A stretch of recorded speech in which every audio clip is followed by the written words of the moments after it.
Welcome to It's in the Ballot. Thanks for tuning in.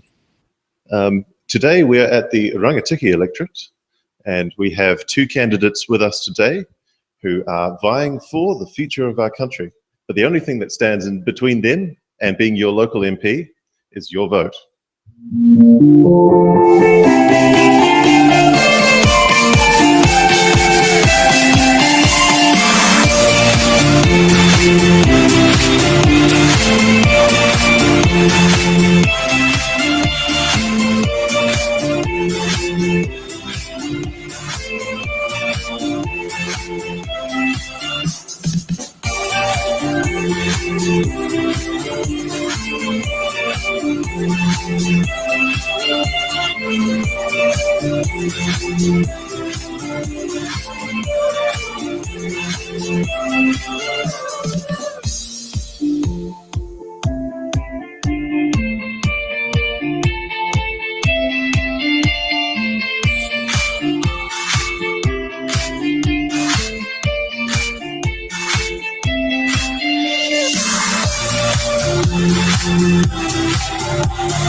Today we have only two candidates standing. In the studio here, we have Bernard Long from the Green Party and Helma Vermeulen from NZ First. And they're going to give us their opening statements. And now they have a minute to respond. So let's start with you, Bernard. Thank you. Bernard Long, representing the Greens and RANGITÍKEI. A vote for the Greens puts more Green MPs around the decision-making table, where we will truly shape the direction of the next government. The Green Party have delivered for people and planet. We've taken more action on climate change in the last 6 years than in 3 decades of previous governments combined. Our Green MPs have convinced Parliament to adopt green policies in areas like seabed mining, alcohol regulation, and the mandate deal and organics. We can have a cleaner, fairer Aotearoa where everyone can live a good life, afford a warm home, and put food on the table. But we need to ensure that the wealthiest few pay their share. For decades, the people in government have prioritised the wealthy few over people and planet. Strong Green Parliament, we can take bold action to build a cleaner, fairer future for us all. The time is now. Party vote Green. And thank you, Bernard. Good projection. For the audiences at home, I'll get the candidates to use the microphones. Okay, did you get it all right?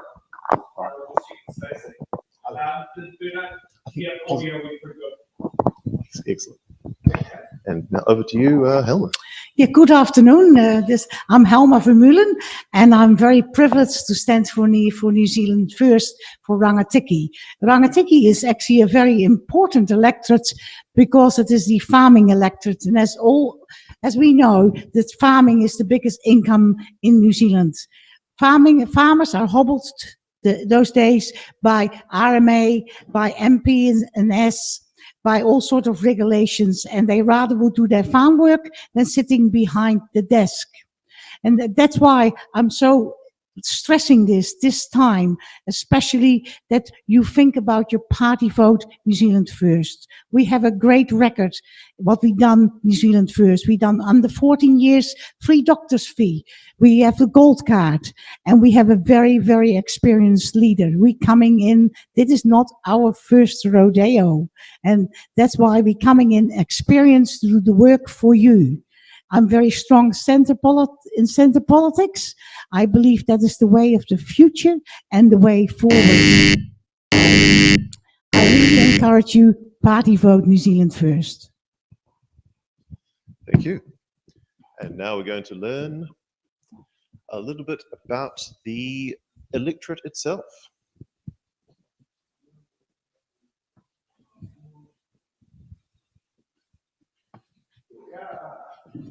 So we don't have electorate video, so we're doing this on the fly once more. So as you can see, Rangitīkei is actually a gigantic electorate. It is, I think, the third largest in the country and spans all the way from the south with Shannon all the way up to Taumaranui on the main trunk line. It has 3 military bases, 3 major volcanoes, 2 rivers, and 1 enclave. I think it's the only enclave electorate, Palmerston North, in the country. So it is a tremendous scale of, this is a tremendous part of the North Island that this electorate covers.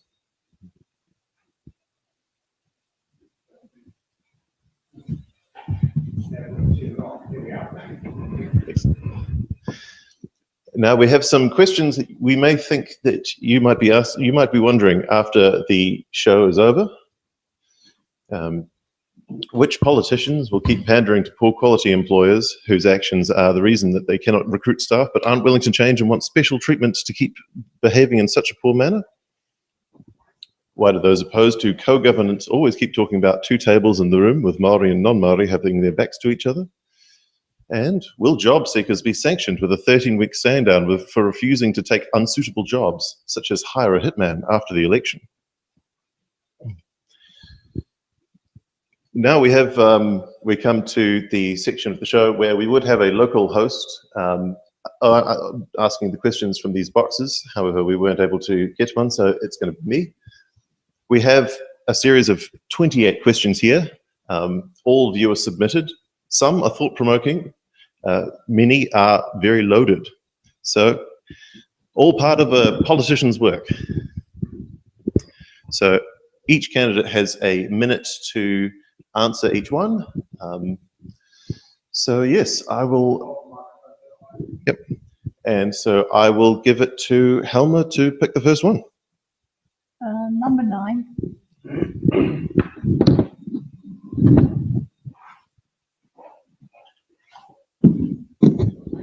So letters A, B. What would your party do about regulating the introduction of artificial intelligence? We will take that very, very cautious. We have not passed any policy through the last convention. These are very honest. It's not written in our manifesto, so far as I see, but it is something to be taken very cautious and very careful. I know it's already used on Facebook. Some famous politicians, actually promoting diet tablets, and it definitely is not the politician. And it's very sad because that is no good. We have to treat it with caution, and that's all what I want to say. All right, and Bernard, over to you. Likewise, that's part of life into the future. The Green Party does not have specific policy on the adoption or use of AI, but clearly it's part of our lives now. That we would just take a cautious approach to ensure that it doesn't impinge on human rights. So it's now your turn to pick a box. Right, I'll have number 7. Thank you.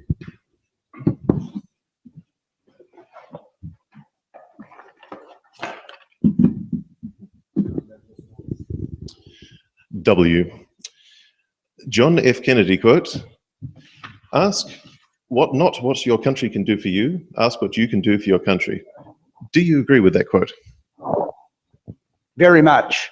Yeah, in fact, I was a child at the time, and I vividly remember him saying that. I do. My personal political philosophy is that one does not necessarily need to follow one's personal interests in political decisions, and I'm very much an embodiment of, I think, of that fact, and that's what John F. Kennedy was driving at when he said that. It isn't about us personally. It isn't about our wealth. It isn't about our needs. It's about the common good. Helma, which box are you going to go for? Number 13. 13.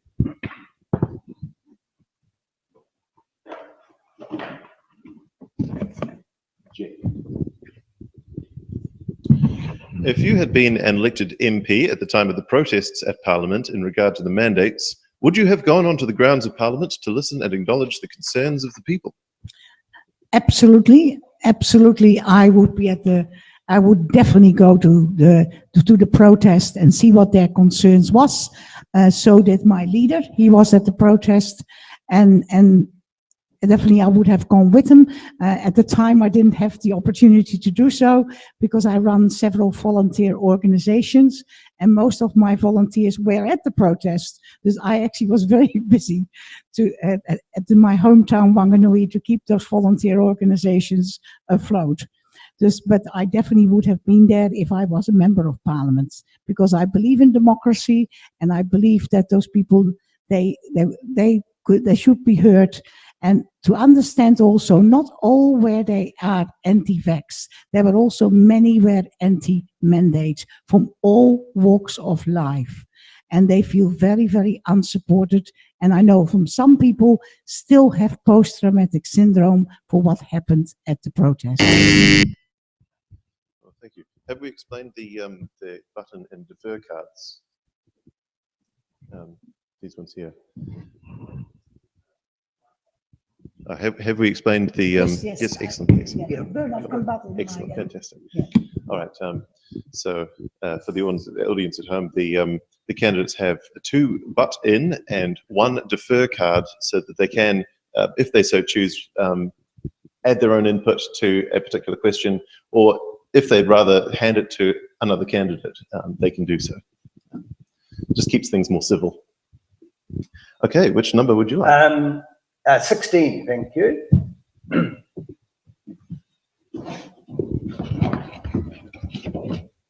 Hey.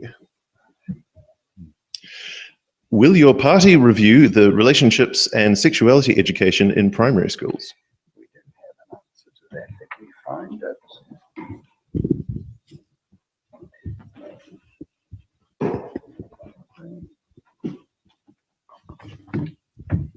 Straight from the booklet.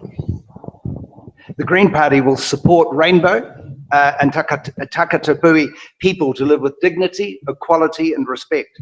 Aotearoa can be a place where everyone, no matter who we are, where we're from, how we express our gender, or who we love, is supported to live a happy, healthy and connected life. And no, we have no intention to review the RSE in primary schools. Yes, we definitely have an intention to review this. We want gender ideology taken out, definitely out of primary schools. It is very much loaded, and children need to be children, not to be bothered about those. We also want to review the sex education that on the moment is in primary schools, because to me personally, it almost goes far too far of stuff what children need to know in primary schools. That is far too involved, and lots of parents are opposing against this, and there's even that parents form groups against it. Parents should have a right to actually oppose this, but also it is the parents' responsibility, especially at primary school children, to teach their children about their sexuality. All right.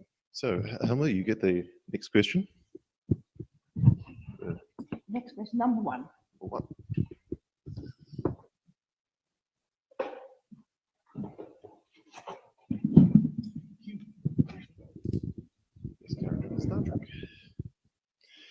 The Future of Local Government report says a significant fund is also needed to support climate change adaptation activities. How is your party going to respond to this issue? Our party is going to respond to put extra funding into local body governments. That can actually happen, that local body government become functioning. There is not a great deal said about the manifesto, but local body government has to be functioning, and it has to be democratically done as well, as not as it's on the moment that unelected bodies sitting at local body government making decisions over farming and over the RMA. And Bernard, you're butting in? Yep. Yes, we already have such a fund, the Climate Emergency Response Fund. It's a $4.5 billion fund established under the current government and supported and championed by the Greens. And it's funded by the biggest polluters. And its purpose is to assist with resilience and adaptation as we face climate change. I would add that the National Party has promised, amongst other promises to undo measures that will assist in facing up to climate change, they have promised to ram-raid this fund to the tune of $600 million to help fund their tax cuts. Those with policies like that, Palmerston North might become a beachside town.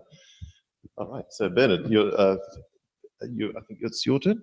Yes, it is. Yeah, you're right. Let's go 23.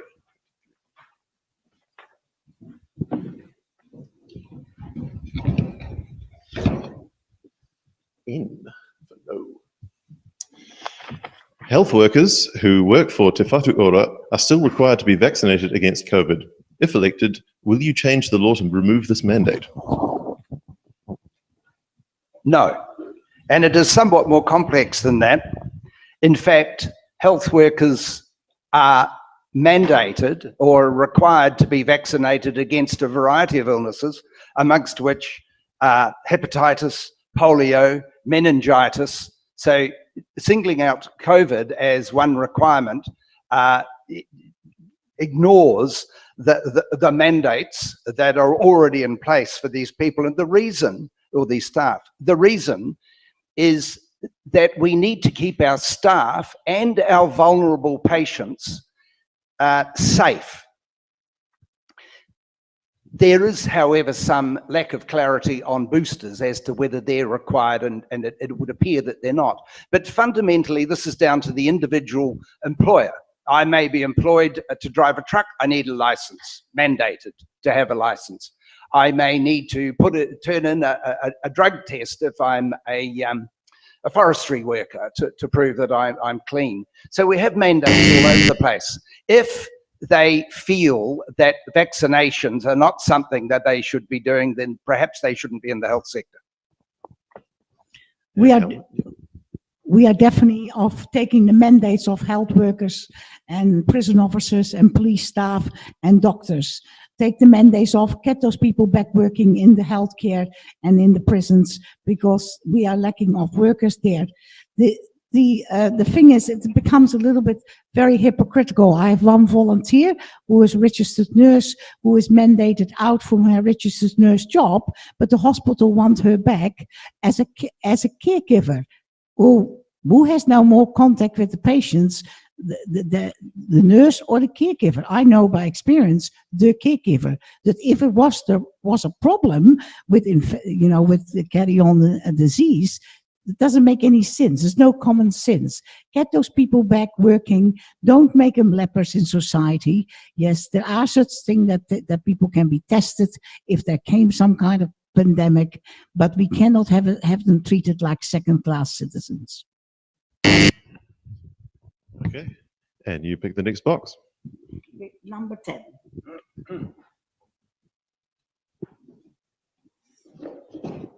Yes. In 2019, the budget of $1.9 billion was allocated to improving mental health services. To what extent do you consider that? To what extent do you consider that this has improved our mental health system and made a difference to our country's well-being? Sad to say, it hasn't actually improved much. Mental health is under great strain. New Zealand's first policy about mental health is that it has to improve, very much so. And we very much believe in Mike King with the Gumboot program and going fund him, because he seemed to do an awful lot more, Mike King, with his money than actually what the money is allocated now in the mental health services. Just, yes, sad to say, it didn't make much difference. And I work in volunteer organizations. I actually have to deal with that. And the mental health services very, very poor. And we strongly support Mike King with the Gumboot program. bit of outsourcing there. So Bernard,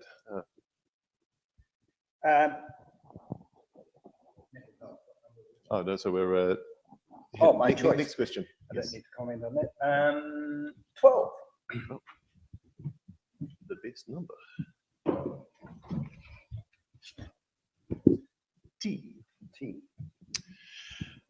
To what extent do you consider that public transport policies are incentivizing or successfully encouraging the use of public transport while also reducing the climate change impacts? We need to do a great deal of work in this area.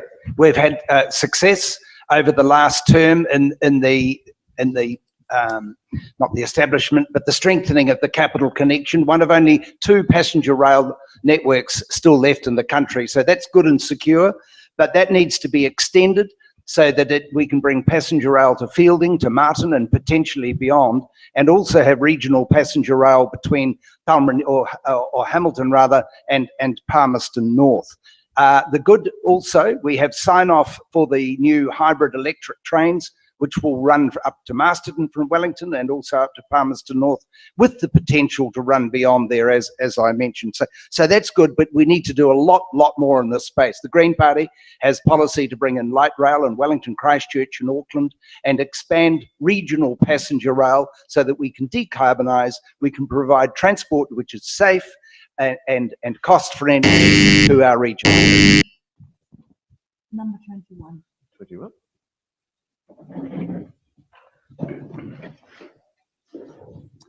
B. What is your party's position on the Three Waters reform? Do you have an alternative funding model? I would like to. We are against Three Waters, absolutely, and saying an alternative one, that the councils need to be addressed if they do have a problem with water. We are a party of the regions. If there are regional problems, provincial growth funds have helped in those regional problems very much so when we were into government. So we are very much strongly against Three Waters. My worry with Three Waters is that water belongs to everybody.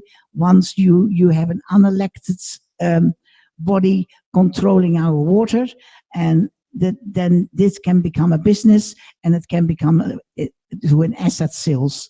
The horror story of Bolivia is that Bolivia people that catch rainwater have to pay foreign company for the water they are catching off the roof. So bad it can get when you start actually making legislation about water. Concerning stuff. Ben. Number 8.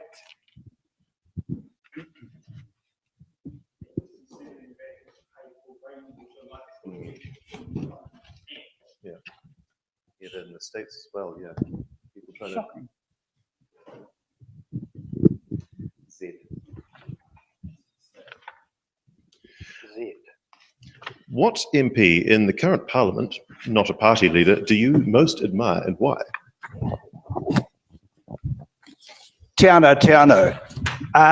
Tiano is principled, and he's acknowledged for his principles both in New Zealand and internationally, or to the extent that he faces risk in an international sense. Has the honour of being banned from Russia for his beliefs and some other countries. Tiano holds good socialist principles and is of the view that we're here to push back against the tide of greed which continually endeavours to overcome us. And he holds fast to the principle that whilst the left may not have all the money that is evident on the right, we do have the people. Number 5.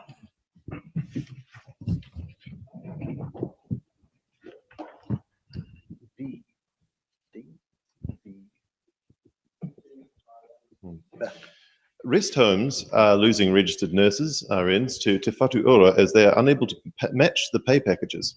Do you think that pay packages for RNs should be equitable across all sectors of healthcare? Yes, personally, I do believe that.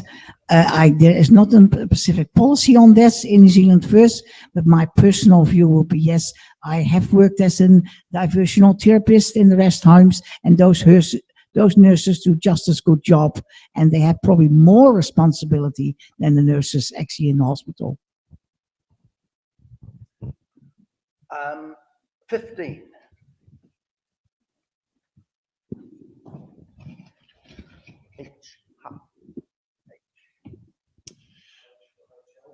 What do you consider the critical impacts will be for a race-based policy that prioritizes some ethnic groups for medical procedures over others? I believe we're talking here about co-governance, and I like to view this through the historical lens of the relationship between Māori and the Crown. Frankly, it's fraught. It's littered with broken promises that have caused the loss of land, the loss of homes, the loss of income, the loss of culture, and even the loss of language. To me, co-governance means exercising my right as tangata tiriti to uphold and support decision-making that involves people and resources, and it works. The Waikato River Authority, one example of that, and there are many others. There are Māori wards in local government, and of course our Māori seats in the central government. The Green Party understands that this is not the final goal. It is just one part about recognising and honouring the tiro rangatiratanga of tangata whenua under the treaty. Number 14.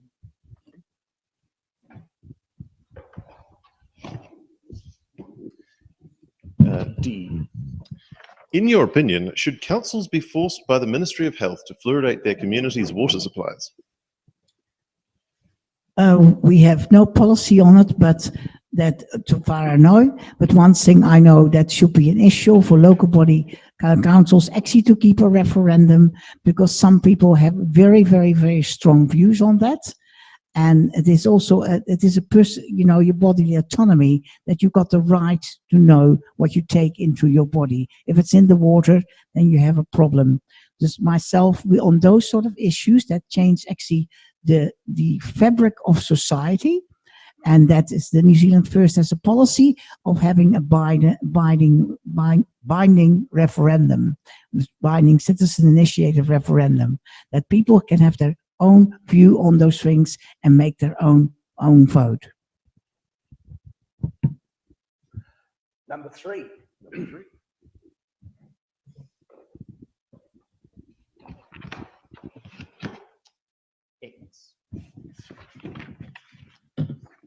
How is your party going to stop the increasing decline in children's dental health? Green Party's policy of free dental care for all covers obviously children, and we do face an issue not only with children, but 40% of our adult population are dentally stressed. But for children, one other part of that policy which will assist is the provision of mobile vans to take dental care into the regions in those places that are somewhat more accessible. Dental care is fundamental to health overall, and everybody, children and adults, need that as part of the public health system. Green Party policy. And number 2.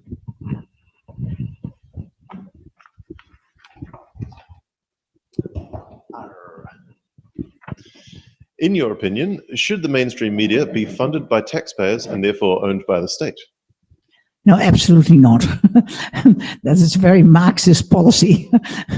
No, absolutely not. The media should not be funded by the state at all. It takes the integrity also out of the media and out of the journalism. You cannot do that to start, you know, because definitely they will be pushed one way, and actually that's what we are seeing on the moment. We're having a meeting of my leader, having over 500 people appearing in Wanganui, lots and lots of questions, and there is no one of the media is there, because we actually not really going the direction the media likes. We're going the other way. This is very unfair. We know what happened with the media in New Zealand. They have had certain funding, and some of the media have not want to take this, and they are now doing their own media things like the platform of Reality Check on YouTube. Those are the ones available. Yep. 26. All these ones at the front are as well. Oh, they are Yep. available? Yes, I'm just arranging them for Right. viewing purposes. G. How? What number? G. How effective do you consider the government's interventions/actions on youth offending have been? I'd like to defer that to the Labour Party candidate. Indeed. If only they had shown. But alas, alas. All right, Helma. Can I speak? Oh yes, you can. sorry. You can. If you want to use the button. Yeah. Definitely, the youth offending has been a disaster. And it's been, I think we have 400 and so many % RAM rates are up. And it is shocking. And how sad to say, I don't completely agree with boot camps because they don't work. I know they don't work. But those youngsters do have to be taken out of society and not keep on coming back doing the same thing and actually hassling law-abiding citizens. What also is important that people have to realize where is this come from? And New Zealand First had a very good policy that we are going to fund Plunket, more Plunket, more Plunket. The first 1,000 days of a child is very important for the positive development of the brain. If you muck it up under the 1,000 days, you are really open the way for sociopathy. And that is very important to us. And Four.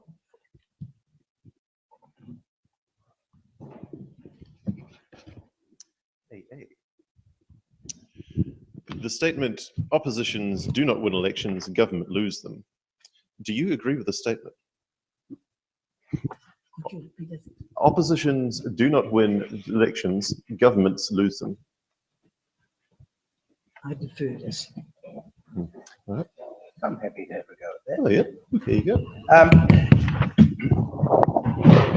go. Sometimes that's correct, but I mean, there are two key examples, I think, which show that that's not always the case. In the 2017 election, where National arguably should have been the government because they got more votes, but weren't. So and really that took place because they didn't understand MMP and decided it'd be a good idea to stick it up Winston. Clearly that didn't work. Another example is 1945. The Conservatives lost the election. They won the war and lost the election. And that's just because people were a bit tired of the privation of having to wage war. So it's not always the case. Number 18. Oh, I think it's Ben's turn because you pick the last one. Oh, right, my turn. Yes. Well, 18 it is. All right. One way or another, we're getting there. Yeah. M for minute. M, did you say M? M for minute. Yes. Does your party believe that there should be a policy on the location of alternative energy sources such as solar farms near urban areas? We're much more inclined towards solar on roofs, and our clean power policy calls for solar power on roofs to be supported by grants and loans to enable people to spend up to $36,000 without having to put their hand in their pocket initially to have solar power on homes, to provide affordable energy, to be able to sell that energy back to the provider if they're not using it, and to help decarbonize our country. 11. You. In your opinion, what do you think will be the main issue that will decide this election? Nothing. No pressure. The main issue, I'm tossing up between three, is co-government, the cost of living, and crime. I think it will be co-governments, Go governments. People are very, very, especially the elderly, and while we have a graying population and they are voting more than the younger people, they are really disturbed by go governance. They believe in one law, one nation, and we are all one people and we are all equal. I think go governance is the one that actually probably brings people, especially from the elderly population, to the ballot box. Bennett. I believe it'll be cost of living. People are struggling. They're struggling to pay for housing, whether that be a mortgage or pay the rent. They're struggling to put food on the table, and people and planet are under pressure. Cost of living it is. Green Party policy is to provide a guaranteed minimum income for all, to ensure that the first $10,000 of our income is tax-free, and to, as I mentioned previously, to provide debt-free dental care for all, and to bring in regulation which caps the cost of our housing at a maximum rent at a maximum of a 3% increase per annum, or the CPI, whichever is the lower, and also requiring that landlords have a warrant of fitness in place for properties. So cost of living, that's the one. Green Party vote Green. 19.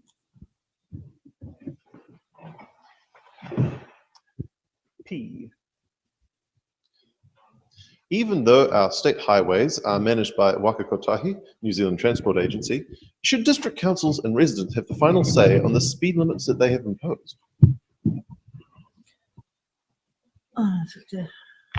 Van hard residents, definitely I know there is very much a view that the speed limits imposed by government, that people I disagree with it. Dus I have to say I have not got a concrete answer on that, but I believe that residents, yes, they should have some input into the speed limits. Yes. Right, number 20. The 20s whose name we have right. Yes. If. Do you believe that 16-year-olds have the maturity to vote? Yes, I do, and it's Green Party policy that we reduce the voting age to 16, provided that's accompanied by civics education, which equips our young people. My experience in campaigning in the last election and this one is that many 16 or 18-year-olds do actually exhibit more maturity around the voting decision than many adults, because they come to this voting experience without the burden of what's in it for me. They are more inclined to be what's in it for the country. For that reason, they tend to vote on the left as well, which is why I also like reducing it to the age of 16. They're thinking people. Number 24.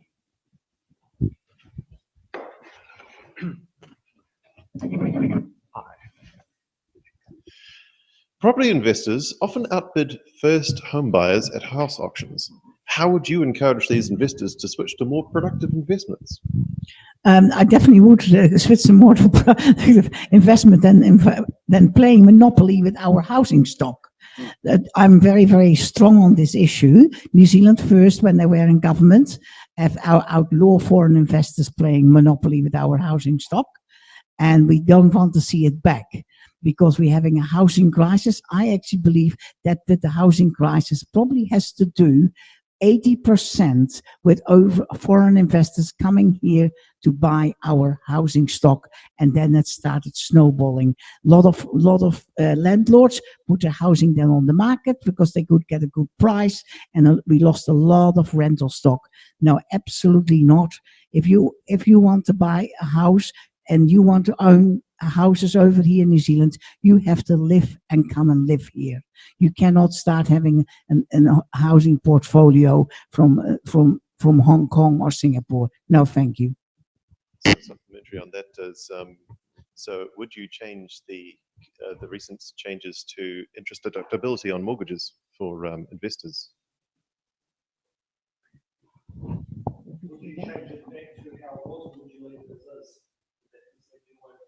Yes, I'd say so. We have a view on that. Yeah. Yep. With foreign investors, they changed the law back, did they, from 2017? So, No, they removed interest deductibility. Yeah. And I think the last budget is being phased out as we speak. And I do know some opposition parties are planning to reintroduce their interest deductibility, which is a privilege for a landlord to have, but a homeowner does not get interest deductibility when paying off their mortgage, but a landlord does. I have a view. No, we would keep that as it is, i.e. interest is not deductible because, as was stated, a first home, or any buyer for that matter, who's not necessarily a property investor, they don't have deductibility of interest. Why should the landlord? And I might add that I actually make that comment from the point of view of being a landlord. okay, and now Number 22. 22.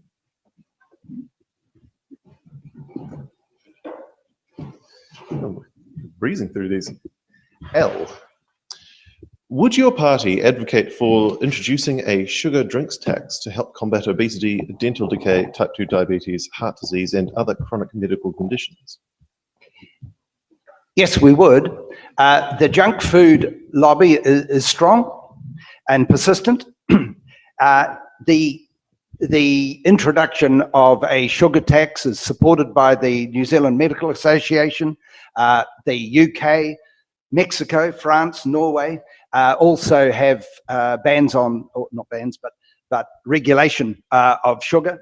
The WHO, the World Health Authority, supports the regulation of sugar.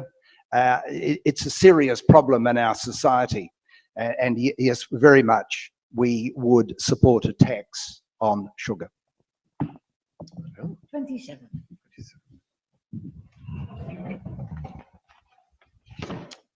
Okay. How has New Zealand changed since you were a child? Has it changed for the better? I actually came here when I was 20. I lived for 40 years in New Zealand. But I talk as a 20-year-old, when I immigrated to New Zealand, the uniqueness of New Zealand, that people from low income could buy their own house. They had their own garden. That was so unique, so unbelievable unique. And that has changed so much. Today, my children have difficulty buying their own house. And we lost that uniqueness. We lost that uniqueness that actually we could live on one income families. Yeah, one of the parents could stay home and you still had a comfortable lifestyle. We completely lost it. And now it is some kind of a rat race. It has become that we're putting children into childcare, and here and you need 2 incomes, sometimes 3, even when a teenage child has to help with the income, having a part-time job. Yeah, definitely New Zealand has changed so much, and that's why I'm into New Zealand first, to bring it back. Right, number 17.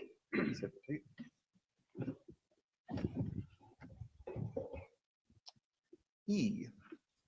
Is government spending on cycling and cycleways a waste of money? Please explain your reasoning. Goodness me. No, it's not a waste of money. It's vital. Successive governments have made the political decision to design our towns and cities around cars. And this has failed for everyone, including drivers.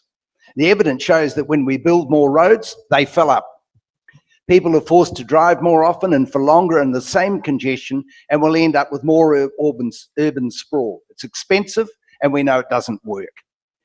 When it comes to political decision-making for better towns and cities, the Green Party is focused on the evidence. There is not a town or city in the world that has solved the challenges it faces by building more roads. That's not to say that we don't have roads, obviously, but we certainly need cycleways and walkways to be part of that solution. Creating new routes for buses and light rail, walking and cycling will get people where they need to go more quickly, with fewer emissions, and building more roads. That's it. Yeah. From a Wellington perspective, yeah, you look at people's comments on cycling and you think that it was the be-all and end-all disastrous or transformative thing. I'm still waiting for those businesses on our road to go bankrupt. Indeed. in the Rangitīkei electorate, what's the most interesting, necessary, or controversial cycling project or lack of project? I'll open this floor to. Look, it's not the controversy in the Rangitīkei as it is, I believe, as it is in those major urban areas. You know, logically, unless you're an enthusiast, you're not going to be cycling between Martin and Palmerston every day to get to work. So you've got to be realistic in that score. No, it's very much an urban angst.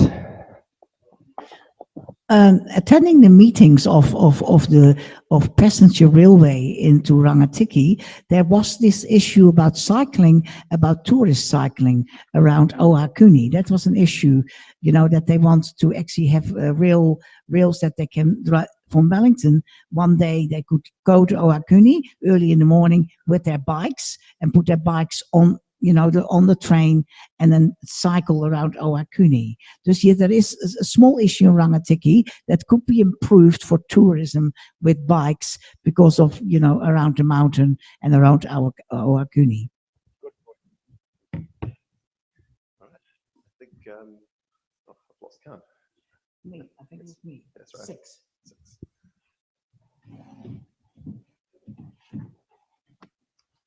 Why?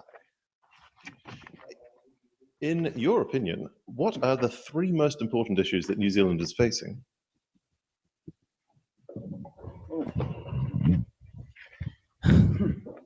In my opinion, what are the most 3, and is actually the first one, is democracy. Democracy is small things, it's failing bit by bit. We getting unelected bodies making decisions on farms, on houses, on property rights. Democracy is very, very important. And our forefathers in special Second World War, they actually died for democracy. And that means one vote for one person, and everybody has an equal right to vote. And nobody should have more rights than others. To me, democracy is very, very important. The cost of living, it's also extremely important on the moment, and how to solve this, but it's a very difficult issue. 25.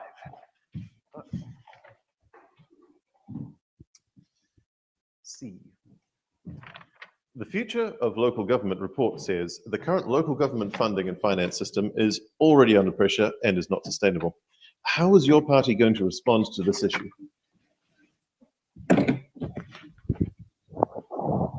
There are a number of aspects to this question that fundamentally the beef, as it were, between local and central government is that central government making requirements that local government have to put in place, but not providing the funding. But we would provide local authorities with new revenue streams, tools, such as targeted environmental rates, taxes rather, congestion charges, resource rentals, tourism infrastructure levies, to better enable funding of local programs without relying solely on rates. We would replace the public transport operating model, TPOM, which imposes funding requirements on local councils that they simply don't have the ability to fund, and enable public transport planning to take place without a local council having to fund up with 100,000 with, you know, the possibility of a result. 28. Good choice. That's O.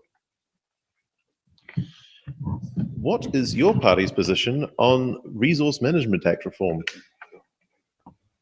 Our party position on the Resource Management Act, that it doesn't need a great overall. We need to really look at it because it's hobbling the farmers, it's hobbling actually productivity, it's hobbling horticulture, aquaculture, and that is our export. We need an overhaul definitely on the RMA.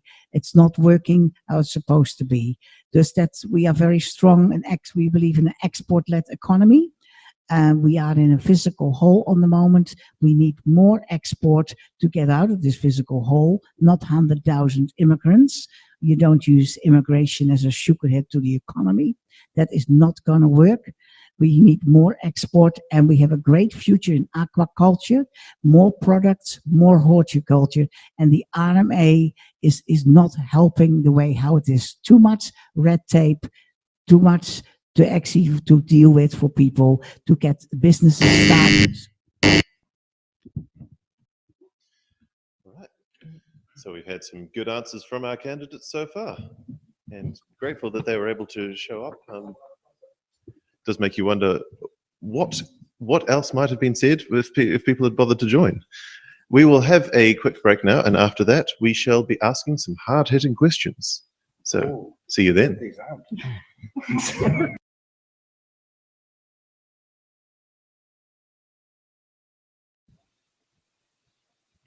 Welcome back to It's in the Ballot, and now we are asking our candidates some hard-hitting questions. Each of them have 1 minute.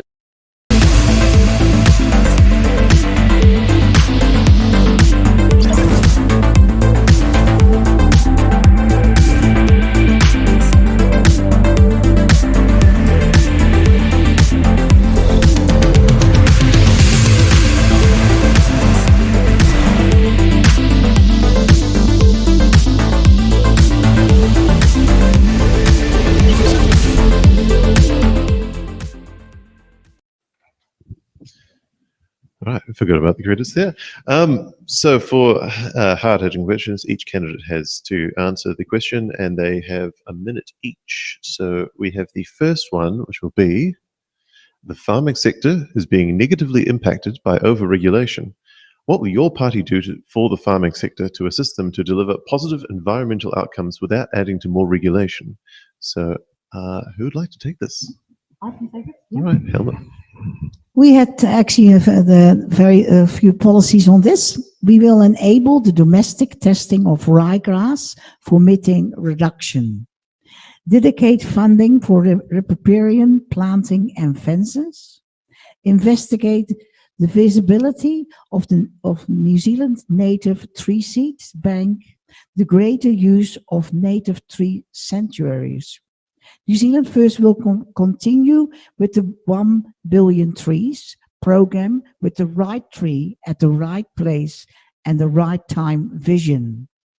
We will facilitate water storage and irrigation schemes while working in tandem with local groups and governments to fund and build water storage capacity and capability so that they meet the needs of modern agriculture and horticulture. That is our policies on this question. Thank you. Bernard. New Zealand can have a thriving, sustainable farming sector that tackles climate change, supports our local communities, and provides us all with food, with fibre and food to eat, and the world. For decades, governments and banks have treated farms like factories, and the result is that industrial agriculture is our biggest polluter. We wish to bring agriculture under the emissions trading scheme so that we can reward those farmers that are doing the right thing, so that we can protect our markets where it is evident that sustainability is becoming top of mind and amongst our purchases. And we want to do that quickly, and we want to bring in a cap on methane and bring that cap down over the next several years. And also eliminate palm kernel, remove that now, and gradually phase out nitrogen fertilizer so that we can move to an Aotearoa that's farmed regeneratively. Right, and our second question is, what is the most pressing issue in your electorate currently? The most pressing issue in the Rangitīkei electorate actually is the farming issue. The farming issue in New Zealand is so important because if we do not have our expert, We actually, as a country, going downhill very fast. Farming is our expert. Rangitīkei is a great produce maker for farming. This farming is extremely important. We believe the farmers on the moment are hobbled. They are hobbled with the RMA. They are hobbled with the national policy statements in biodiversity, what New Zealand will repeal. They are hobbled with the SNA. They're hobbled everywhere. They're having so much red tape, so much time to put behind the desk, instead of being innovative and find more products to actually export, to get us out of this physical hole. Then, if we become a better economy, we can address the cost of living.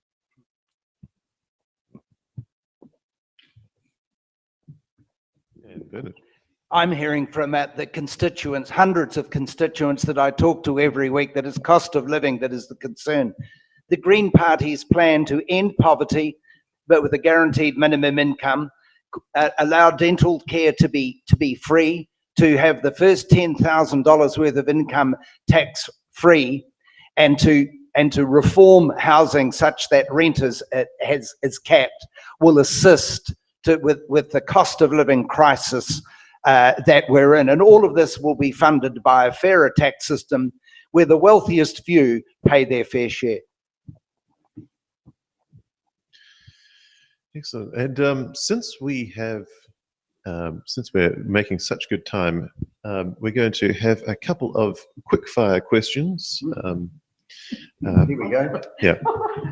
Yeah. Here we go. Nothing too hard. So starting with Bernard this time. In what ways can New Zealand lead the world? Farming technology, undoubtedly. We're world-class farmers and are doing very well in the decarbonisation. But our expertise leads the world in technology around farming in a lot of areas already, and we can do that even more. Definitely, we can lead the world in farming, and how we do it well. It's very sad that our farmers first have to, as the first country that has to start paying environmental tax, while our cows are very happy in the paddock and between the buttercups, and while our cows in the Netherlands are standing their whole life in a shed, and they don't have to pay environmental tax. Because we can lead this in the farming industry and show the world how to do it. Also in aquaculture, we can be a great example in aquaculture. Through provincial growth, we have now the biggest mussel farm in Aotearoa exporting. And aquaculture is also a part of the future of New Zealand. We can show the world how we can do sustainable aquaculture. Delicious. And do you support the right for women's safe, legal and timely access to abortion in New Zealand? Or should I rephrase, do you support anyone's access to safe, legal and timely abortion in New Zealand? I have to be honest. First, I have to repeat the policy of New Zealand first, that those issues belong on a referendum. Everybody has their personal choice on this issue. I'm very, very disappointed that we did not have a referendum on the abortion issue when it passes. It was very undemocratic, because 74 to 78% of New Zealanders are against 20-week abortion on demand paid by the taxpayer. They are against that. We done over and over research. Myself, I'm pro-life, very pro-life, and I will never budge on that. That's my strong personal view. If it came to a conscience vote, I'm absolutely pro-life. I can explain that as well, but it is not a pro-life forum. But I strongly believe that that an unborn child should have human rights. It's a separate human being with a separate blood group, with a separate DNA, with a separate fingerprints. It is a unique human being, and it is dependent on the mother, and it is dependent on the mother. And it also is inconvenient and unwanted. That's why people do abortion. But that is not a reason to take somebody's human life. If something is dependent, inconvenient, and unwanted, because at times in life we all are actually like in that position. Dus dit is a separate human being and I'm for human rights. But again, New Zealand First this belongs on a referendum and everybody should have their own personal vote on this issue. But The Green Party are of the view that the abortion issue is a woman's choice, and that's where that should remain. It's the choice of that woman, of a woman, as to whether she has an abortion or not. A personal point of view, and this is not Green Party policy, a personal point of view is that I think that only women should be making decisions around this and not men. What else was I going to say on that? No, that's enough. all right, I think it's time for the members' bill. So we've asked each of our candidates. You can introduce a members' bill as an MP into the biscuit tin, and it can be drawn out and potentially turned into law. So we've asked them, we're giving them 2 minutes to explain, if they're elected, what would be the first members' bill that they would introduce into Parliament. So we'll go with Bernard first. All right. By its very nature, a members' bill is therefore is not necessarily party policy, and my members' bill is not party policy. So I'll just make that point first. What I would do is cause alcohol regulation or alcohol to be regulated in the same way that we have recommended that marijuana be regulated. That is, no branding, no advertising, available through government outlets, with limited supply at each purchase. There is a narrative that marijuana is the entry drug to all sorts of dreadful drugs. Not so. Alcohol is the entry drug and does considerably more damage than marijuana does. So I believe should be regulated in the same way. That's my view, not party policy. Short and to the point. And Helma. As I talked long enough about the abortion issues, people know my view. What would be my preferred private members' bill if I was elected? But that's not party policy. The private members' bills have to be okayed by, of course, by the party. I have one remit going forward that is not addressed last convention, and that is a remit to solve the housing crisis. In the Netherlands, we had a Premier A scheme for low socioeconomic people, low-income people to buy their own home.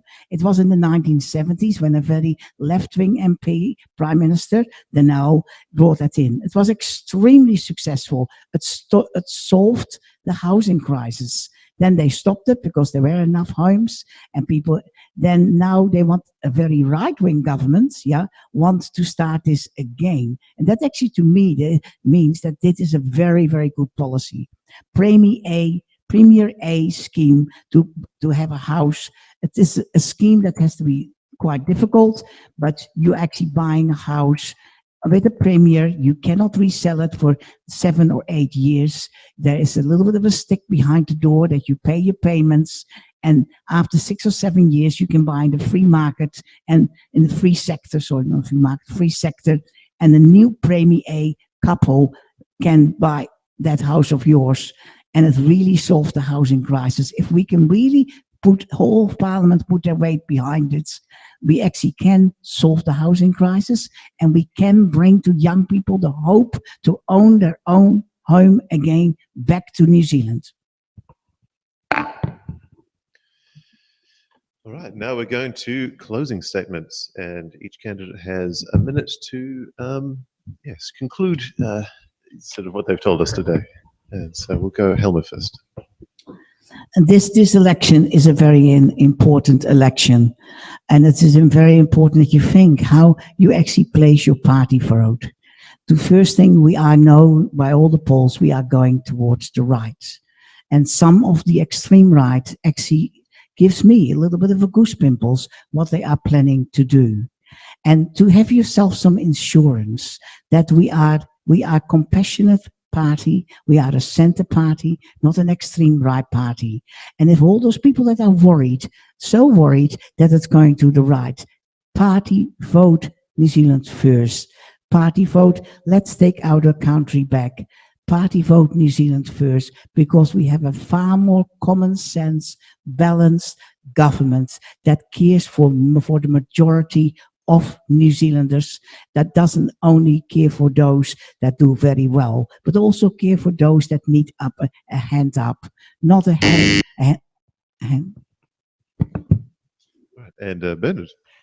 A vote for the Greens will set the direction of the next government. Only the Green Party will take bold climate action, restore nature, and ensure that we rebalance wealth so that everyone gets a fair share. For decades, the people in government have made the rules to prioritise a wealthy few over people and planet. People and planet are under stress. People don't have enough to get by. They have made climate pollution so bad that it is causing worse fires, floods, drought, coastal erosion, agricultural erosion, and loss of our snowfields and glaciers.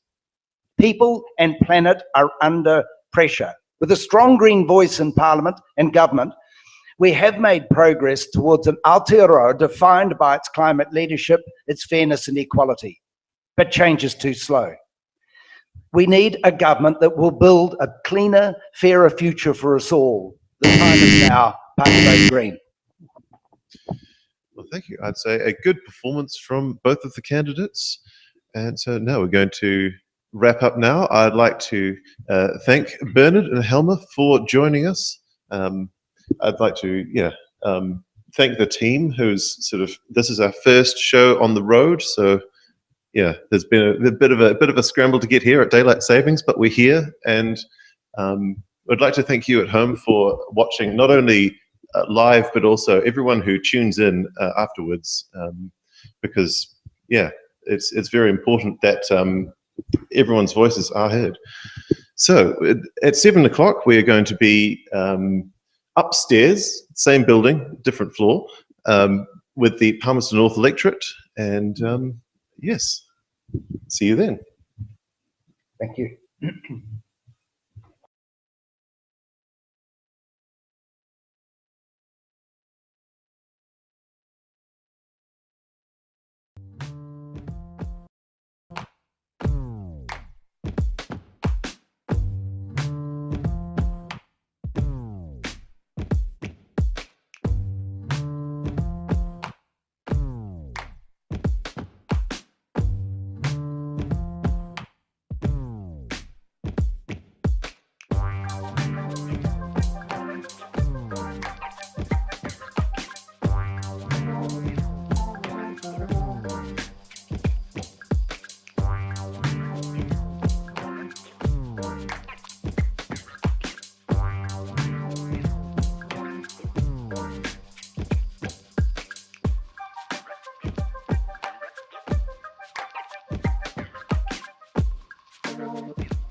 you.